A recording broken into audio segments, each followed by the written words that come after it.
ये जो टॉपिक है ये बहुत इम्पोर्टेंट टॉपिक है। यानी difference between dissolution of partnership and dissolution of a firm. यानी डिसोल्यूशन ऑफ पार्टनरशिप से क्या मुराद है और डिसोल्यूशन ऑफ ए फार्म से क्या मुराद है। तो देखें, when any partner dies, retires, becomes insolvent or made, या और when new partner यानी admitted into the business, जब कोई पार्टनर मर जाता है, रिटायर किया जाता है, या वो इंसॉल्वेंट यानी वो दिवालिया किया जाता है, आर्मेड या कोई पागल बन जाता है, तो क्या होता है, दी ओल्ड कॉन्ट्रेक्चुअल रिलेशनशिप। तो जो ओल्ड कॉन्ट्रेक्चुअल रिलेशनशिप मतलब यह है कि जो ओल्ड पार्टनरशिप एग्रीमेंट या पार्टनरशिप डीड यानी पार्टनरों के दरमियान जो ताल्लुक होता है, जो पार्टनरशिप डीड एग्रीमेंट होती है, जो पुरानी एग्रीमेंट होती है, वो क्या होता है, कम्स टू एन एंड, वो अख्ताम को पहुंच जाती है। यानी जब कोई पार्टनर मर जाता है, रिटायर किया जाता है, दिवालिया बन जाता है, तो जो पार्टनरों के दरमियान जो ओल्ड एग्रीमेंट होती है वो ख़त्म वो जो एग्रीमेंट है वो ख़त्म की जाती है, अख्ताम को पहुंचती है। अब दिस टर्मिनेशन ऑफ एग्रीमेंट यानी this termination of agreement among the old partner is called dissolution of partnership. ये जो ओल्ड पार्टनर के दरमियान जो एग्रीमेंट है, जो पुरानी एग्रीमेंट थी, जब वो ख़त्म की जाती है, तो इस टर्मिनेशन को यानी इस टर्मिनेशन को कहते हैं dissolution of partnership form. Dissolution of partnership, dissolution of partnership. कोई पार्टनर है वो मर जाता है, वो रिटायर किया जाता है, वो दिवालिया बन जाता है, या वो फॉर एग्जांपल कोई नया पार्टनर यानी कारोबार में यानी आता है, एंट्री करता है, तो जो ओल्ड एग्रीमेंट होती है यानी पार्टनरों के दरमियान वो अख्ताम को पहुंचती है, वो ख़त्म की जाती है, तो इस अख्ताम को कहते हैं डिसोल्यूशन ऑफ पार्टनरशिप।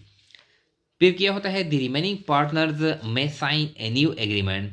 तो जो यानी जो रिमेनिंग जो बकाया पार्टनर होते हैं वो एक यानी नई एग्रीमेंट वो साइन करते हैं and carry on the business, और फिर वो बिजनेस जारी रखते हैं। यानी जो बिजनेस के जो एसेट होते हैं, जो ऑपरेशन होते हैं, जो सेल परचेज होते हैं, वो यानी ख़त्म नहीं किए जाते, बल्कि सिर्फ जो एग्रीमेंट होती है पार्टनरों के दरमियान वो ख़त्म की जाती है। फिर जो बकाया जो पार्टनर है वो नई एग्रीमेंट साइन करते हैं और फिर वो यानी बिजनेस जारी रखते हैं।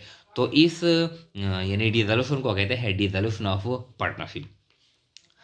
डिसोल्यूशन ऑफ फॉर्म यानी ये इससे डिफरेंट है।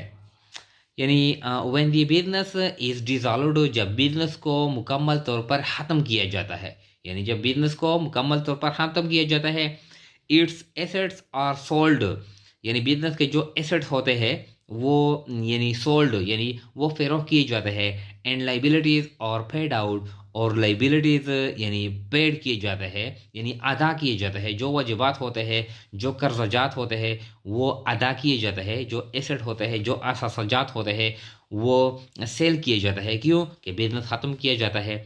ये क्यों करते हैं, ड्यू टू हैवी लॉसेज, यानी कारोबार में बहुत ज़्यादा नुकसान होता है, तो पार्टनर कारोबार बंद करते हैं, ख़त्म करते हैं, यानी हैवी लॉसेज के ज़रिए की वजह से, या टाइम इज़ ओवर, या मखसूस जो टाइम होता है, यानी जब पार्टनर कारोबार शुरू करते हैं तो वो एग्रीमेंट करते हैं कि ये जो कारोबार है ये हम 5 साल 6 साल 8 साल तक हम करेंगे।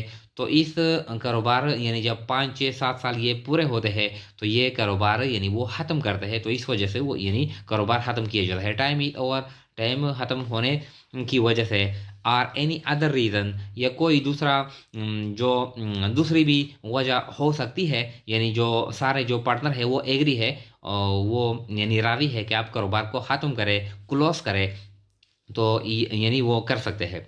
This process is called dissolution of A form. तो इस प्रोसेस को, इस डिसोल्यूशन को, इस टर्मिनेशन को कहते हैं डिसोल्यूशन ऑफ फॉर्म। यानी जब कारोबार मुकम्मल तौर पर क्लोज किया जाता है, ख़त्म किया जाता है, ऑपरेशन ख़त्म किया जाता है, एसेट सोल्ड किया जाता है, लाइबिलिटीज़ यानी अदा की जाती है, यानी किस या तो लासिस है या टाइम ख़त्म हो गया या कोई दूसरी वजह है, तो इस अख्ताम को कहते हैं dissolution of a firm. The contract as well as the business both are terminated.